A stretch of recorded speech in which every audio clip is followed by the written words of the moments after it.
Assalamualaikum warahmatullahi wabarakatuh. Perkenalkan, nama saya Reni Rahmawati. Di sini saya akan menjelaskan atau mempresentasikan materi kuliah tentang manajemen sumber daya manusia. Dengan materinya, penilaian kinerja menggunakan metode BARS, Behaviorally Answer Rating Scale, dan manajemen by Objectives. Di sini ada pengertian penilaian kinerja menurut Wetter dan Davis tahun 96. Menurut Wetter dan Davis, penilaian kinerja adalah proses yang dilakukan organisasi untuk mengevaluasi hasil kerja para karyawannya.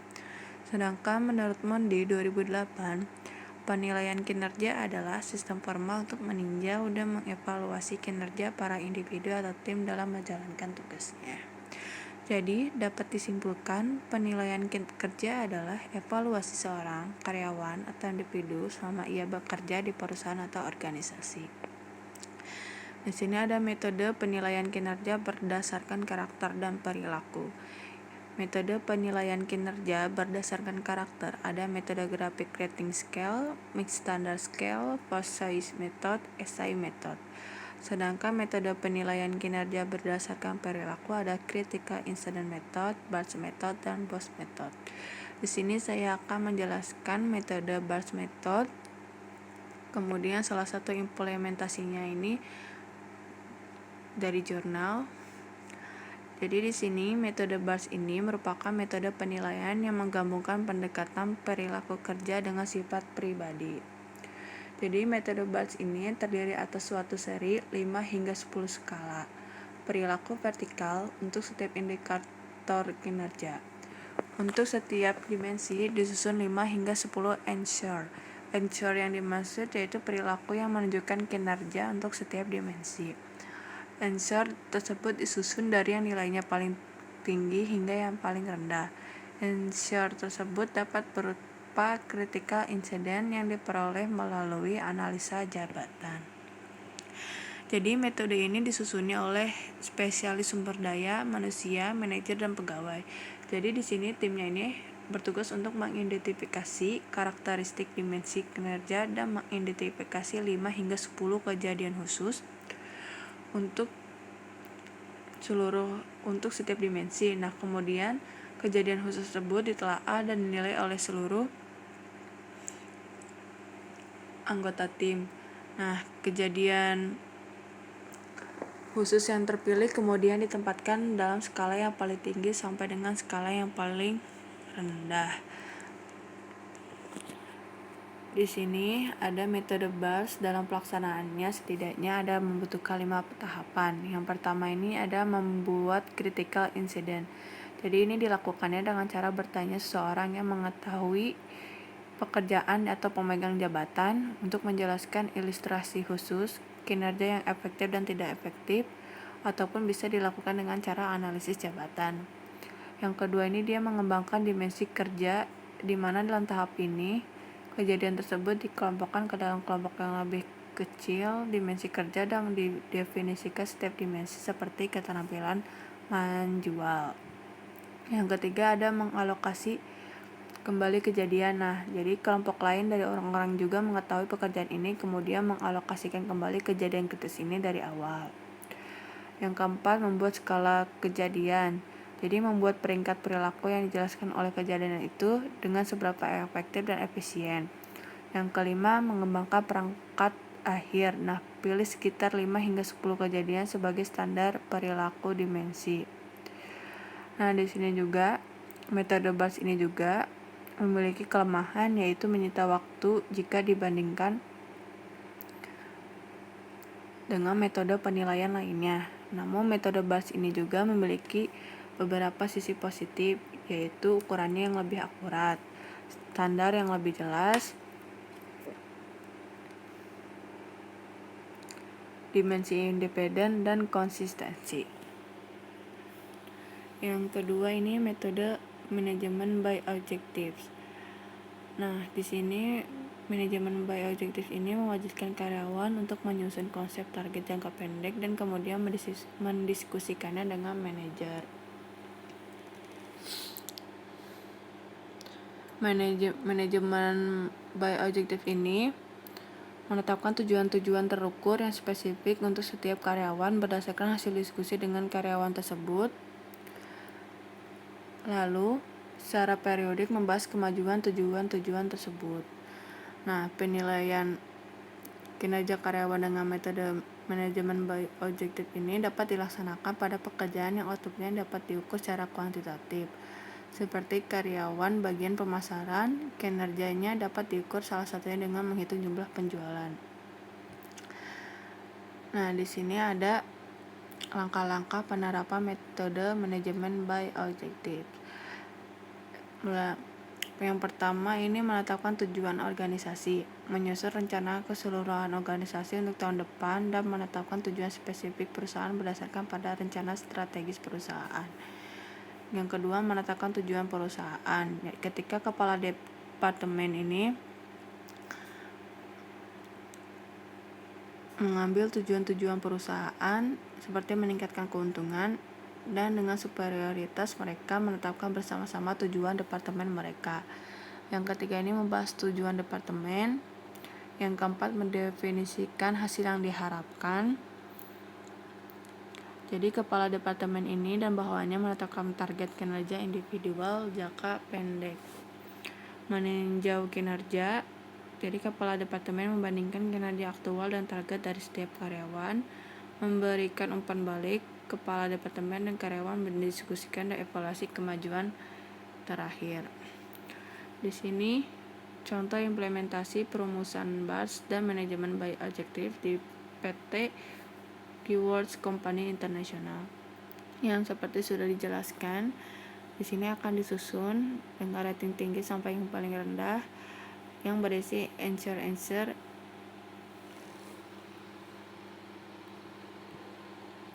Ada indikatornya disiplin, tanggung jawab, teamwork, planning skill. Di sini juga disusun dari rating tertinggi hingga yang terendah. Jadi ini disusun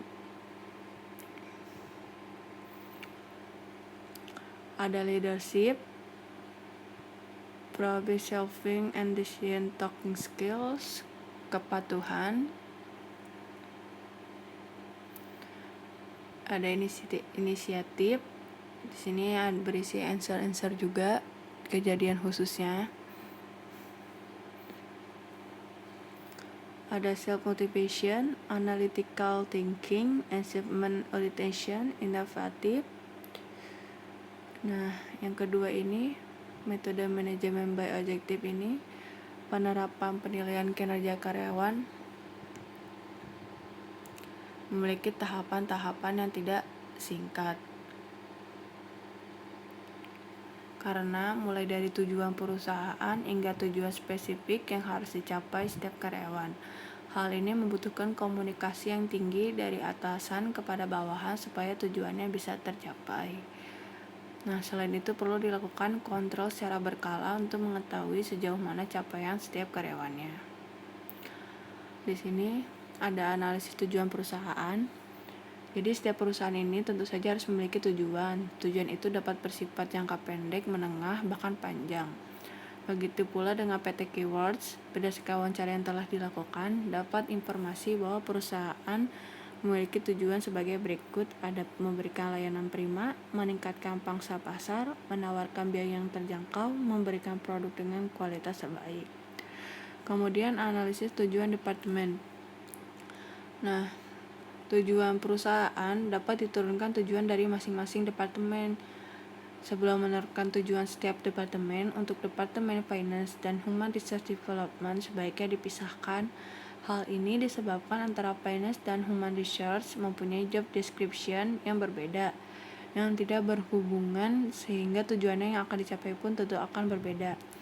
Nah, di sini tujuan masing-masing departemen yang pada Keywords Company International. Ada marketing ini dia tujuannya memberikan layanan terbaik kepada konsumen, memperluas market share perusahaan. Sedangkan Human Resource Development memberikan pelayanan terbaik kepada karyawan dalam rangka menunjang dan meningkatkan kinerja karyawan. Kalau Finance meningkatkan efektivitas keuangan dan pembelian. Teknikal memberikan produk dengan kualitas terbaik. Yang ketiga adalah perumusan bobot dan target setiap karyawan. Perumusan bobot dan target setiap karyawan dilakukan dengan cara menurunkannya dari tujuan perusahaan serta tujuan masing-masing departemen. Jadi, selain itu juga dilakukan analisis terhadap job description setiap divisi untuk menentukan indikator apa saja yang harus dicapai karyawan. Nah, bobot dan target karyawan ini juga disusun melalui hasil diskusi dengan kepala dari masing-masing departemen yang dinilai mengetahui secara pasti kondisi perusahaan. Target yang disusun ini harus dicapai dalam kurun waktu 1 bulan.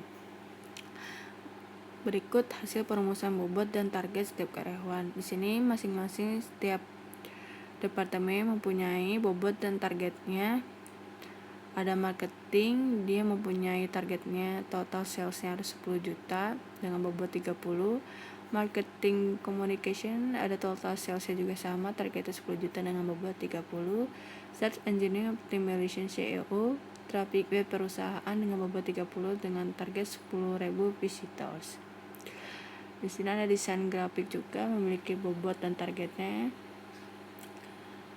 Human Resource Development ada indikatornya. Yang pertama ini ada jumlah pelamar di setiap rekrutmen, bobotnya 25, targetnya 5 orang. Ada General Affair, bobotnya 30, targetnya kelalaian 5%, indikatornya ketetapan dalam pemenuhan kebutuhan karyawan. Ada Customer Service, jumlah keluhan konsumen, bobotnya 20, targetnya ada 10 konsumen. Ada Office Boy, indikatornya ini ketepatan waktu dan memenuhi kebutuhan karyawan, bobot 30 dengan target kelalaian 5%. Ada driver, ketepatan waktu dalam mengantar atau menjemput karyawan, bobot 20 dengan target kelalaian 5%. Ada finance, ada accounting staff, bobotnya 40, target 100%, indikatornya akurasi penyajian laporan keuangan perusahaan. Ada billing officer, ada kecapan invoice tagihan, bobot 30, target 100%. Ada technical support, ada data center. Nah, kemudian dari implementasi jurnal ini diharapkan metode BARS ini jadi sebuah jawaban atas kebutuhan perusahaan akan metode penilaian kinerja karyawan yang sifatnya lebih objektif. Selain itu, penilaian kinerja juga dilengkapi dengan metode manajemen by objective. Hal ini bertujuan untuk menjawab kebutuhan perusahaan akan penilaian kinerja karyawan yang memiliki standar dan feedback. Dengan metode kedua ini diharapkan bisa mengatasi gap yang terjadi pada penilaian kinerja karyawan yang selama ini dilakukan oleh PT Keywords Company International. Segitu penjelasan dari saya. Wassalamualaikum warahmatullahi wabarakatuh.